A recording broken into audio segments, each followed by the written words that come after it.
নির্লজ্জ মমতা ব্যানার্জি তিনি আজকে ধনধান্য স্টেডিয়ামে শশী পাঁজাকে নিয়ে 3000 প্যাকেট চিকেন বিরিয়ানি বানিয়েছেন।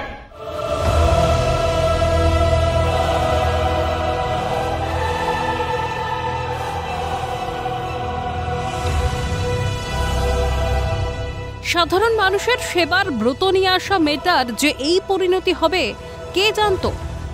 আরজিকর কাণ্ডে তোলপাড় রাজ্য রাজনীতি, তাতে যেন পালে হাওয়া বিজেপির। ঘটনায় মুখ্যমন্ত্রী তথা স্বাস্থ্যমন্ত্রী মমতা বন্দ্যোপাধ্যায়ের পদত্যাগের দাবিতে বুধবার বিধানসভায় বিক্ষোভ বিজেপি বিধায়কদের। প্ল্যাকার্ড হাতে প্রবেশ পথের সিঁড়িতে ধর্নায় বসেন তারা। নেতৃত্ব দেন রাজ্যের বিরোধী দলনেতা শুভেন্দু অধিকারী। একই সঙ্গে সংবাদ মাধ্যমের মুখোমুখি হয়ে আগামী সপ্তাহে নবান্ন, রাজভবন এবং স্বাস্থ্য ভবন অভিযানের কথাও জানিয়ে দেন রাজ্যের বিরোধী দলনেতা। আমরা ভারতীয় জনতা পার্টির বিধায়করা সিদ্ধান্ত নিয়েছি যে আমরা আগামী সপ্তাহে একদিন নবান্ন, একদিন রাজভবন এবং একদিন স্বাস্থ্য ভবন যাব।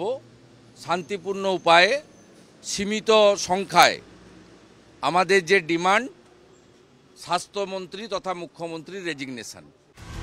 রাজ্যের কন্যারাই যেখানে অসুরক্ষিত সেখানে কন্যাশ্রী দিবস পালন করছেন রাজ্যের মুখ্যমন্ত্রী, আর তাই নিয়ে সোজাসুজি মুখ্যমন্ত্রীকে নিশানা শুভেন্দুর। তার কথায় কন্যাশ্রী দিবসে নিশ্চয়ই তারিখ পরিবর্তন করা যায় না, তবে উৎসব বন্ধ করতে পারেন মুখ্যমন্ত্রী। কিন্তু তা না করে 3000 জনকে নিয়ে উৎসব পালন করছেন ধনধান্য স্টেডিয়ামে। খাওয়ানো হবে চিকেন বিরিয়ানি। মেনু ঠিক করেছেন মুখ্যমন্ত্রী। ভাবুন কোন রাজ্যে বাস করছি আমরা? এই লজ্জা রাখার জায়গা নেই। আর এই মুখ্যমন্ত্রী এবং তার সরকারের লাজ, লজ্জা, শরম কিচ্ছু নেই। আজকে কন্যাশ্রী দিবস, কন্যাশ্রী দিবস নিশ্চয়ই ডেট চেঞ্জ করা যায় না, যে কিন্তু আজকে আমাদের বোনের জন্য উৎসবটা বন্ধ করতে পারতেন মুখ্যমন্ত্রী। তিনি বন্ধ না করে ধনধান্য স্টেডিয়ামে তিনি 3000 জনের একটা উৎসব করছেন। 3000 প্যাকেট চিকেন বিরিয়ানি খাওয়ানো হবে আজকে। মেনু ঠিক করে দিয়েছেন মুখ্যমন্ত্রী, চিকেন বিরিয়ানি। ভাবুন কোন রাজ্যে আমরা বসবাস করছি?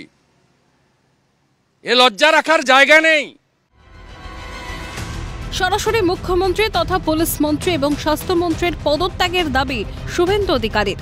তার কথায় এই লড়াই একদিনের নয়, এই লড়াই একটা ব্যবস্থার বিরুদ্ধে। একটা ব্যবস্থার বিরুদ্ধে লড়াই।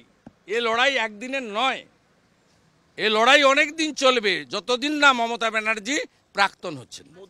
আমরা পুলিশ এবং স্বাস্থ্যমন্ত্রী তার পদত্যাগ দাবি করছি। মহিলাদের রাত দখল কর্মসূচিতে গিয়ে ছবি তোলার থেকেও বেশি প্রয়োজন মহিলাদের নিরাপত্তা সুনিশ্চিত করা, আর তার জন্য আড়ালে থেকে জেগে থাকতে হবে রাজ্যের শাসক দল এবং পুলিশকে নিশানা শুভেন্দুর। প্রথমত মহিলারা ডেকেছেন, আমাদের সতর্ক থাকতে হবে। ছবি তোলার জন্য না গেলেও জেগে থাকতে হবে, কোথাও আড়ালে থেকে জেগে থাকতে হবে, যাতে কোথাও তৃণমূলের গুন্ডা বাহিনী হামলা করতে না পারে, পুলিশ কোথাও টেনে হিঁচড়ে তুলে না দিতে পারে। ইতিমধ্যেই তদন্তভার গিয়েছে সিবিআই এর হাতে। কাদম্বিনী কি বিচার পাবে? বিচার পাইয়ে দিতে পারবে সিবিআই? উত্তরের খোঁজে বাংলা এবং বাঙালি তথা গোটা দেশ। ক্যামেরায় জ্যাকি সিং এর সঙ্গে রাজা সাহা এবং খালিদ জামালের রিপোর্ট, ক্যালকাটা নিউজ।